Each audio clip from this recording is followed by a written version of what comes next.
Welcome back to Legend of Mana. So as I mentioned, let's go to hell. I have surprising. Yay! I have surprising news. Yes. It turns out the coin trick actually worked, and thus I was able to revive a new generation of dragons that have taken to nesting around America. Let's see, Denmark. Well, dweebs, according and to Harry Wales. Potter, where do... Oh, right, we need that artifact. By using the trembling spoon, of all things, in placing Learn it about here. Harry Potter. The species of dragons in the Harry Potter world have nests in specific parts of the world. Right. So you're Yeah, I telling me- know that Norwegian Ridgeback. So of course, yes, basically dragons are now back in with us.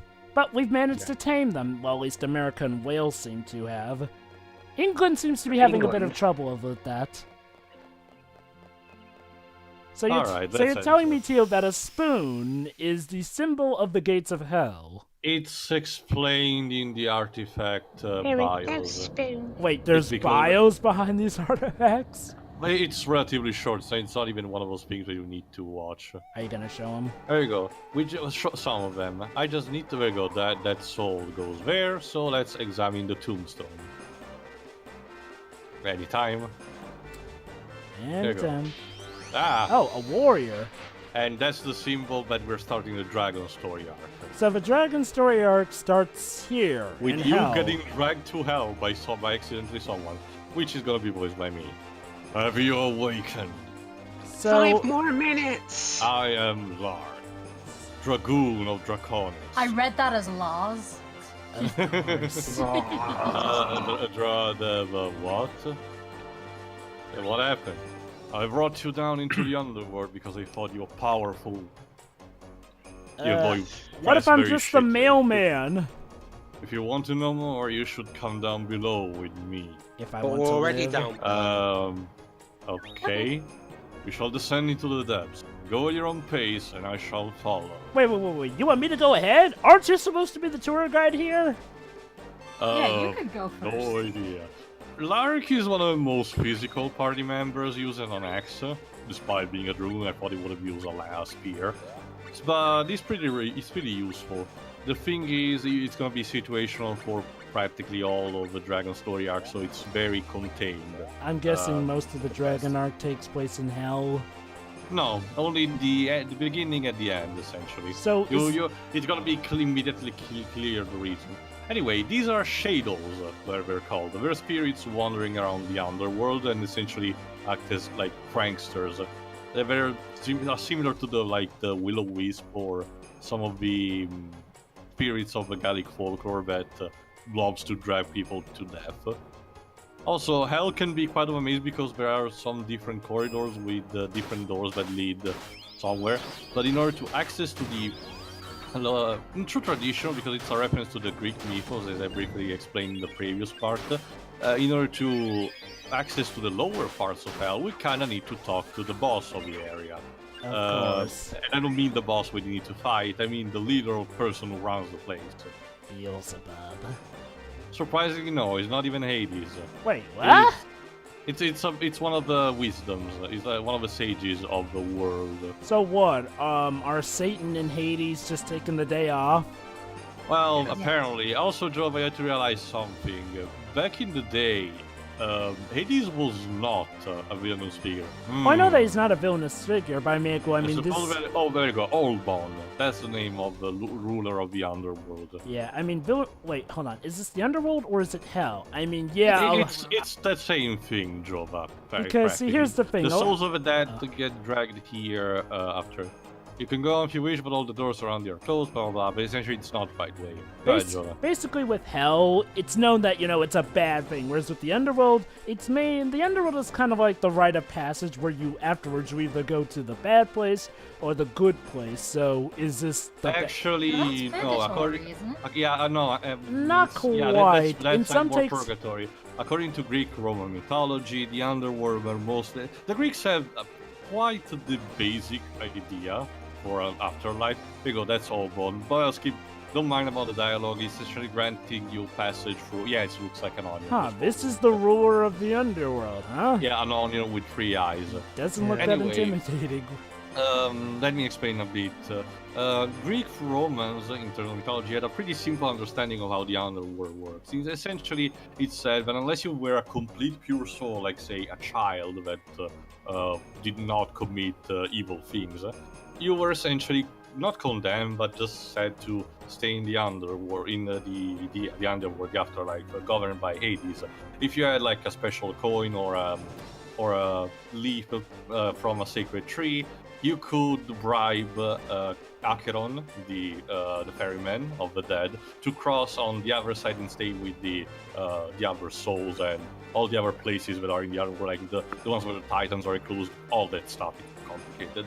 But if you were more of a pure soul, there were the Elysium, the Elysium champs, which are essentially the closest thing to paradise that the Greek thought.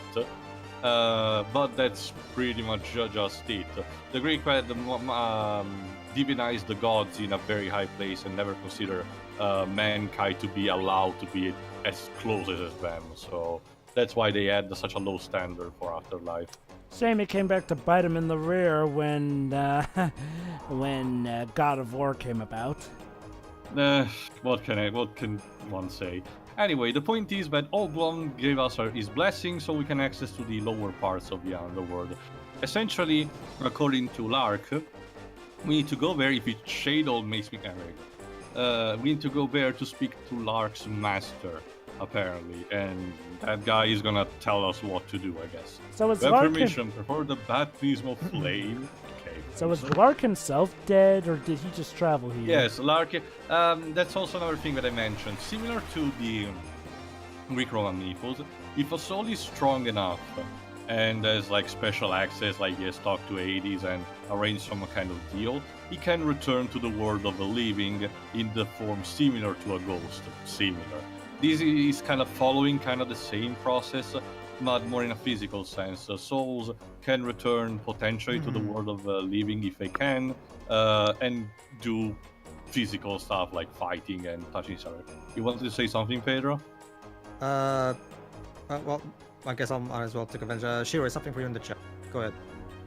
Anyway, yeah, that's pretty much what we need to do. But that's why Lark manages to contact with us. He apparently needs someone to talk with his master, which is called Draconis. Also, this particular track screams early Kingdom Hearts. Yeah, it's common for some parts of the dungeons. Basically, there you go, Joe. But this, and what look you're at seeing that! right now is the roots. And there you go, Rubens is here because he died in that story. So there you go. Ruben? Oh yeah, the Ruby guy. Yeah, one of the. That was voiced by Pedro, it's right? a bit, yeah, but no, it's just. Oh my God, he says, "I'll never give up." Yeah. Jesus Christ, I'm so tired of this stupid anime cliche. So Pedro, do you want to call up long time no see and say, "I want you back, baby"? Jova, we already reached that point with Fairy Fence Ref, remember? What was the catchphrase in Fairy Fence Ref that made you say you want long time no see? That's something to say. Go ahead, Tito. No. Go ahead. I'll mention it later. Well, remember, it was back when we were doing the pedophilia thing where we did a long time no see, and at this point I was like, you know what? At this point, I welcome it. Like, it's a bit weird because the Jumi technically dissipates when its core is extracted, so I don't know exactly why Rubens is here. Maybe he's a special Jumi. Do we ever actually do anything with him? With him specifically, no, but he appears during the ending of a Jumi story arc. Let me guess, we bring him back to life somehow. He still has more role to play in this story, I just said that. So,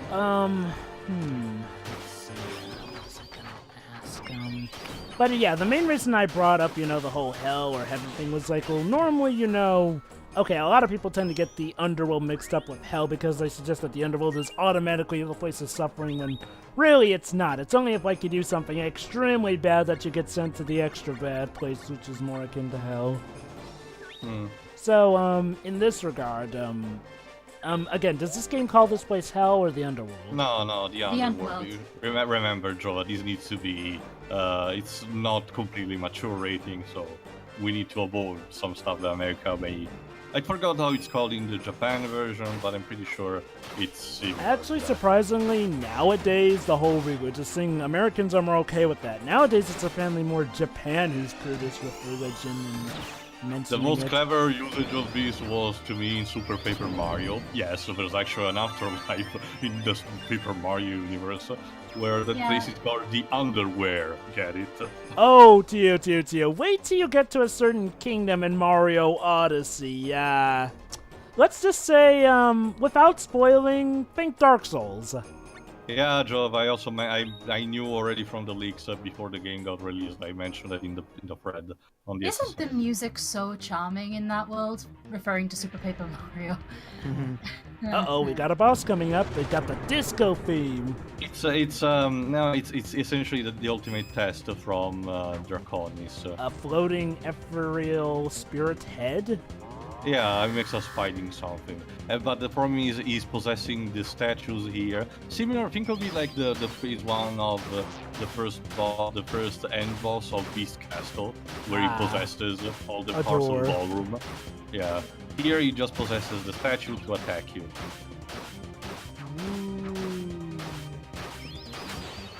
So apparently you say that this story is actually the easiest one to come by. Weird, because you kind of had to go out of your way to come to the grave. Well, yeah, but the trembling spoon is easy to obtain, so... Well, okay, I get that, but I mean... Well, as soon as you get it, it's essentially a steamroll, because at the end of each quest of a Dragon Story arc, you get the artifact with you need to progress, so it's one after the other if you want. Anyway, important stuff. Prepare yourself, for my master comes. Your master's one of those dicks who attacks us first as a test of strength, Lord isn't he? Draconis. It's you, Liv. Might as well. So, you finally found one who can defeat Hitodama. It's Jafar's pale brother. Those with mustache. Yes, my lord. Enough pleasantries, great warrior. My name is Draconis. I summoned you for a reason. I thought Lurk summoned us. I want you to return the magical powers stolen from me by free dragons. It's always dragons, isn't it? Why? Because I said so! What about you? Long ago on the surface, I was once the Emperor of Dragons. Game of Thrones, got But it. 3 jealous dragons stole my powers. I was made to wander the underworld in this weakened form. You think I don't know, that's... guys. Should I trust him? I awaited the copy. I have to ask, Honestly, I why wouldn't trust would anyone. why would 3 giant dragons be jealous of a little dude like this guy? So what my master wants is for you to defeat the free dragon. Either way, you must cooperate. This is completely Because if we trustworthy. leave you as a... there you go, we're essentially bribing you. If you leave you as a spirit, you will eventually turn to nothingness. I'm sure I can trust you now. I could not stand letting so strong a warrior fade away. You If you bitch. defeat the 3 dragons, I will return you to your previous form. You Remember know... in fiction, dragons are usually portrayed as being really greedy. Yes. Wait. It's And not also just very anime. trickster. That's always been a thing like even medieval times. It's very common for dragons to be portrayed as greedy. There you go, he laughs. I am indebted to you, strong warrior. So, so far the Jumi arc is like the only one where the people we're supposed to sympathize with don't come off as, borderline evil. My master told me to give this to you as proof of our contract. So basically from now on we're half-spirits, aren't we? Prepare yourself. Pretty much, but it doesn't affect us in gameplay, thankfully. We're Yeah. out to hunt the dragons of knowledge. They think they protect order in the world, but we do not need their domination. Fuck the system, bro. It's kind of... Oh, never mind, go on. If you don't like what I'm doing, you're free to do as you will. What? But do not forget, this is an important opportunity to test your power. Essentially, the game is telling you you can take your time with this quest nonetheless. Or skip it You don't have to do entirely. it, but you could take your time. It sounds like you There can go, be that's able... the Dark Souls. Yeah, it sounds like you'll be able to skip it if you want, since that's sort of how the game goes. Just complete one of the 3 main storylines, and then you can do the final boss. Mm-hmm. Does it work story-wise in that the final boss is, I guess, linked to this task, or is it just... No, the final boss of the entire game is something completely different from these 3 story arcs. Okay. This is probably more of a story peeve than a gameplay peeve, but, if they do remake this game, I think that they should take steps to try and intertwine the 3 actual main storyline plots and, clarify better that they're main storyline plots, because let's be quite honest... Oh, dialogue. You cannot escape your destiny. Screw you! Apparently I can, gameplay-wise. But yeah, that's exactly my point. It's like, well... Actually, Jova, it's that reason maybe tied a bit to the not lore, but implications of the game. But I have to say that from the very end. Let me guess. There's a good ending and a bad ending. No, there's only one. Oh. But you need to understand the entire meaning of the game at the very end. And then again, it's just mere realization elements that we have seen in the entire game. So I need you to have patience for that. Sure. I can be patient. Like they couldn't decide between doing a slice of life kind of thing and a big story. Yeah. I mean, I kind of have a similar issue with that in Yokai Watch, but at least Yokai Watch, for the most part... Came out and took my master downstairs. My master took the tombstone. How am I supposed to picture this? It's really tough. You're a talking cactus. Use your imagination. The track, we'll see. Go ahead, Joe. No, continue. Shoot, what was I talking about? It was about Yokai Watch. Yeah. I mean, I kind of have a similar issue with the first Yokai Watch game, but even still, even though it was more daily slice of life, and even though I felt that they didn't really matter in the grand scheme of things, at the very least, the final chapter tied them all together to the point where at least I was like, oh, so stuff did matter. It's not the best story, but it at least had a good enough payoff, and I gotta say, Pedro, I'm really sad that they have not yet actually brought that boss character into the anime. I mean, come on, how could you not? Well, remember, the anime was made after the first game, so... Pedro. He's the only yokai they have not yet brought into supplementary material. Like, not even the sequels. Seriously. Well, that's the thing, Joel. Remember, Joel. The tone of the first game is not what the anime is, and after that, they turned the second game into the tone of the anime.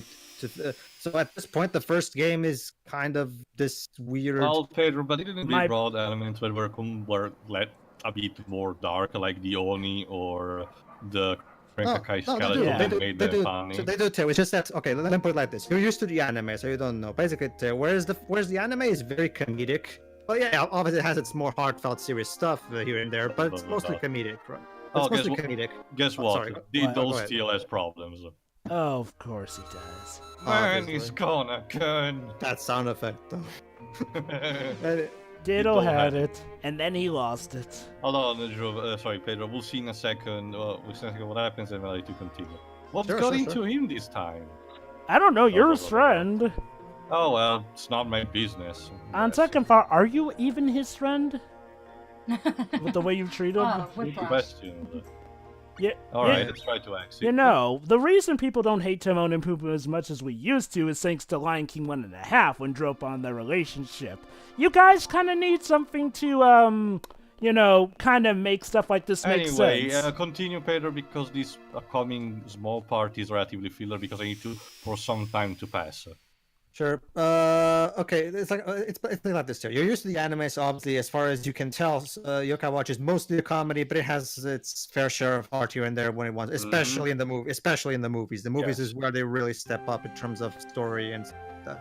But the thing is, too, the first game was made before the anime, and the tone and the overall atmosphere feels much more like Ni no Kuni rather than. No, I understand, Pedro. What I mean is, take that character. I think I know what Joe is talking about. Take that character and just put it in a different context to fit in with the anime. There's literally no reason. I guess the better term to use is adapt. Yeah, I guess. Also, not for nothing, Pedro, but the original Yokai Watch game was also going for a comedic tone for the most part all around. Yeah, but not as much as the first game doesn't have any pop culture references. It doesn't have It doesn't even have that thing of Whisper pretending to know shit about yoga. Oh, I That know was that. introduced in the anime. Well, I Now know. Hold on. And for the second game, they completely put all of that in for consistency. Well, I know that, Pedro, but I mean, it was still more humorous. I mean, it was just that they didn't have the elements from the anime because, well, Yokai Watch 1 was made before the anime, which then got them the actual dough for the Yokai Watch franchise, and thus the sequels followed in the footsteps of. But it was still mainly humorous. In fact, quite a few episodes from Yokai Watch the anime earlier on were kind of adapted from some of the daily life skits. The stuff from the first game, yeah. Again, my main issue with Yokai Watch 1 was mainly the fact that it didn't really feel Look like at they... that. What the? The shadows from the underworld are up to something. Let me guess, that's the game's way of, sort of poking you, saying, hey, go deal with it, dummy. Yeah. Otherwise, they'll make you feel bad for not dealing with the spirits. Well, Joe, I can tell that you most likely probably won't think too much of the Mother series, because the Mother series is pretty much has the exact same structure. In terms of story. To be fair, when it comes to Mother, that was a game more hindered by its time. And to be fair, Mother 3, well, at least from what we can tell, the fan translation works on that. Oh, Diddle. Nintendo, please localize that game. Thanks. Why does he do this to me all the time? I know. You didn't even... I'll go look for him. Oh, now you look for him. Jeez. Took you long enough. Alright, let's see what happens, then. Bye, I guess. There he is. Huh. Uh-oh. Oh boy. They're pulling a Traverse Town out on us. Your Diddle, I guess, Pedro is gonna be the Shadows. Sure. Which is interesting. Wait. Oh. Diddle! Hey, Diddle! Diddle. Oh, Diddle. Diddle! There you go. The cat and the fiddle. I made you. No, it doesn't. The cow jumped over the moon? Dreidel. Oh, I made you out of almost clay. dialogue here. Whatever. The little dog laughed to see the cow suffocate because he jumped over the moon without wearing any helmet. So knowing Well, where that was the anticlimactic. knowing where the the shadow resides, we know where to go.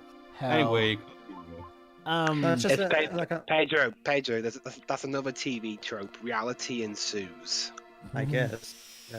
No, so what I was saying, Joe, is that that's like me and Figolf have talked about in our private talks. So like it's Yokai Watch feels much more like a Mother 4 rather than what Yokai Watch 2 is like. Yokai Watch 2 is where it really completely embraced the new identity that the anime gave it. I don't know. I mean, Mother... There you go. There you go. Go ahead, Dweebs. Capella, I can't go on. No. You were going for Wait more a an minute. Eeyore thing with him. What do you mean you added? There you go, guys. Suicide. Brilliant. Where's this guy? He's had it with life. Oh, I guess also Joba can go through. Come back, Diddle! Why is Diddle all of a sudden suicidal? Remember, he's depressed. He is? And be taking a Capella to the I other thought one. his thing was more so that he was, well... So, I guess it's up to me to rescue them. Still here? Go straight to the bottom. Oh, Wait, I just got out! No! Well, why my rabbit as well? We're now that at the didn't go bottom very of the underworld. And Pokiel is here for some reason. Go ahead, Pedro. Welcome to the underworld. Could you get us They out? say that come here, but it's meant for souls to still control it. Yeah, that sounds like the dead. As long as you're able to feel happiness and sorrow, you must avoid the shadow. What, happiness and sorrow? Shadows or Actually, telling you how the quest will be structured. the shadows will try to drag you. So, look. Essentially, here's how it works, Jova. For the next several corridors, the shadows will run back and forth for the entire of the corridors, and you need to avoid contact, otherwise you will be thrown back to square one with Pokiel. Thankfully, for each time you fail, the less shadows appear, so it becomes easier and easier in case you fail repeatedly. So the game doesn't cheap on you. Yeah. Ah, good old... But it needs to be speed up. Ghosts and Goblins, it fits. It really does. Anyway, going back to what I was saying about Yokai Watch 1, to be fair, Mother 3 is a lot more story-based while also having the town building, to be fair. So, I mean, I think a Mother 4 would probably be more a mixture of Mother 2 there we and go. Mother 3. All right, Come on, let Diddle. me rephrase that then. A throwback to the original Mother game. Let's go back to the sunny surface. Please. No, nothing is fun out there.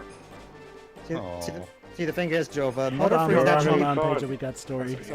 Sorry. Having fun, and people have fun watching you, but I don't. And the shadows essentially feed on You're this sounding like a good shadow to be. Oh, so what, these are like Yikes, people who have succumbed to despair or something? Not always mining because I'm having fun. I'm always fine because I'm with you! Then why do you always have a smile? So, cut to Legend of Danganronpa now. That's for me to decide. Oh! What about stage? You just say things without thinking about anything. Sakura Naoko Mizuno. Just got the one wrong, Diddle. Does he, Oh, stop. Why are you smiling, Miguel? does he love him or something? Well, it's kind of Maybe funny. yes, maybe no. It's bromance. Nothing's funny. Again, just Naoko Mizuno is here. There's nothing good about life. You get hurt at fights and there are too many fights. He kind of, Watching your shows doesn't make anything better. he kind of just described the life of a typical mook in an RPG. And I don't like it when people laugh while you juggle. And the shadows again feeds on these sensations. I know. I understand it all, Diddle. I know that I'm not telling the truth. His world is full of boring and nasty things. Yeah, like Ballistic Claws X with vs. Gono. Sever, or it's still Danganronpa likely. Zero. Come back up when I make the world a better place. So, take care until then. I'll be waiting for you up there. I'll be waiting for you here. Ha! You can't go back once we've taken you in.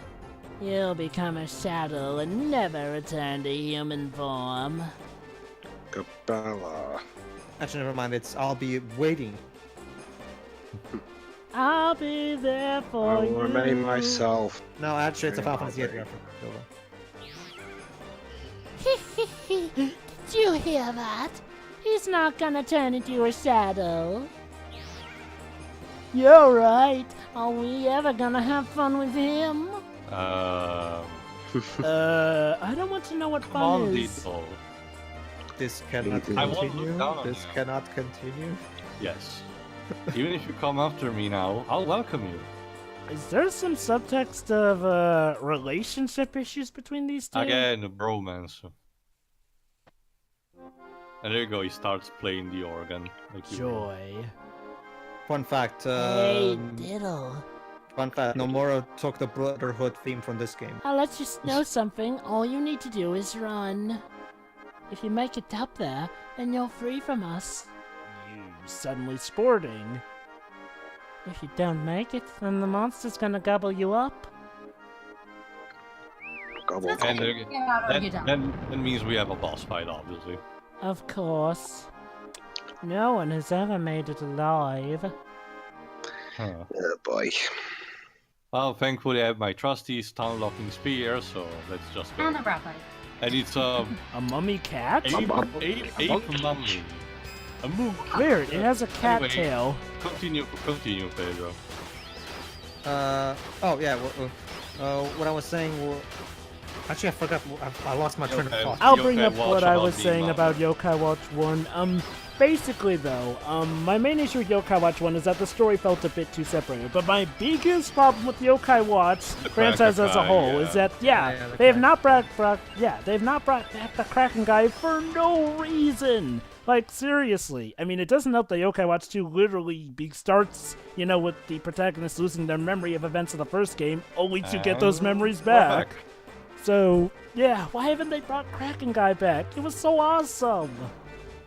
Wait, Look, I thought you- Cabela. Wait, I thought you hated Branka Kai because of the RNG. And Pedro, I said Kraken Guy, not Hey, Cranker welcome Guy. back. Okay. You also went back to get you. He should have trusted like you like the idea. Yeah. Oh. Oh, I remember what I was gonna say. Hey, Cabela. Let's stay and watch the stars just a little longer. Maybe we should move away from the grave where we can get our souls dragged down. Okay. Just a little longer. You sure you don't want to move? How come? Because I'd have to break the promise, but I wouldn't smile because I'm so happy. It's okay, you can smile. Stars spin as they fall when you're trying to catch your breath. Should I tell him the truth? Diddle, when it comes to you, everything is about gas. What's this supposed to mean? It's a secret. You're one strange guy. Key laugh track. That's Capella! Legend of Mana was streamed in front of eyes to the audience.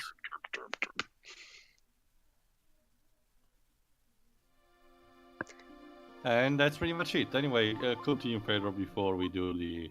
Well, before I go back, before I continue what I was saying about Mother, I'll also say, well, remember, Jova, since we were trying to, reverse things and completely change the tone to match the anime, they kind of soft rebooted it. Yeah, but it doesn't help that the protagonist gets memories of the first game back as soon as they get the watch back. Whatever. Again, there's no reason for Kraken Guy to not come back here, dang it. Sure. As for what I was saying, that's just the thing, Jova. It is kind of this game where it's somewhat divisive in terms of the Mother fan base, because some people. When you talk about Mother, are you talking about Earthbound Beginnings or Earthbound? No, Mother. Okay, how about this? There's Mother, Earthbound Beginnings. There's Mother 2, Earthbound. And there's Mother 3, which never came out outside of Japan. So when you're talking about Mother, you're talking about Earthbound Beginnings. Yes, there's... Well, I usually just call them Mother, but sure, I'll use the American name. The point is, a lot of people... it's divisive, like I said. Some people prefer the slice of life style of the first of Earthbound Beginnings and Earthbound. Some people embrace the more story-heavy approach of Mother 3. It just depends. Like, and then there are people like me who just prefer Earthbound and Mother 3 over Earthbound Beginnings, because Earthbound Beginnings is like table scrap story-wise. Whereas Earthbound, I feel, has a nice middle ground, and I actually do really like Mother 3's story. And Mother 3 does still have some of those daily slice of life things, even in an apocalyptic future. Yeah, I'll say it does it better than say this like this game, for example. But anyway, yeah, that's a. Go ahead. All right. In the next part, we'll finally finish that quest about Bud discovering the sages, since we have seen all of them at this point, and we'll properly start the dragon quest. Sorry for the pun. See ya. See ya. Yeah.